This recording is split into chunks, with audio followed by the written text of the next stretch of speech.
આપણો પરિચય? મારું નામ લાલજીભાઈ મેર. લાલજીભાઈ, શું સમસ્યા, કેટલા સમયથી અને કેવી મુશ્કેલી? રાજપરાથી બોટાદ જવા માટે આ રોડ એટલો ખરાબ છે ને કે 108 નથી ચાલી શકતી, બસ નથી ચાલી શકતી. આ રોડ ઉપર એવા મોટા ખાડા છે ને કે 2 વ્હીલવાળા અનેક વખત પડે છે, 4 વ્હીલવાળા પડે છે, નાનું મોટું નુકસાન આવે છે. જાણ મળતી માહિતી અનુસાર આ લોકોના તંત્રને અનેક વખત રજૂઆત કરવામાં આવી છે, પણ કોઈ હજુ આજ દિન સુધી કોઈ આનું કોઈ મતલબ નિરાકરણ લાવવામાં આવ્યું નથી. ક્યાંથી ક્યાં સુધીનો આ રસ્તો છે?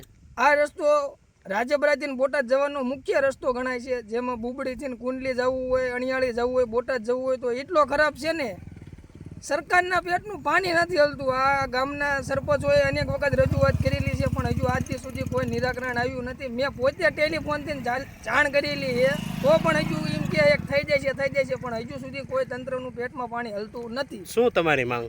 અમારી માંગ એક છે કે વહેલી તકે આ રોડનું સમારકામ કરવામાં આવે અથવા નવો રોડ બનાવવામાં આવે, નકર આમાં કોઈ જો મોટો અકસ્માત થાય છે તો આના જવાબદાર સરકાર ગણાય છે. શું તમે માંગ નહીં પૂરી થાય તો આવનારા દિવસોમાં શું કાર્ય કરશો? આગામી દિવસોમાં તો અમે એમને આપી છીએ કે આ માંગ અમારી પૂરી કરે. જો નહીં કરવામાં આવે તો અહીંયા ગાંધી ચિંધ્યા માર્ગે પણ આંદોલન પણ કરવામાં આવશે.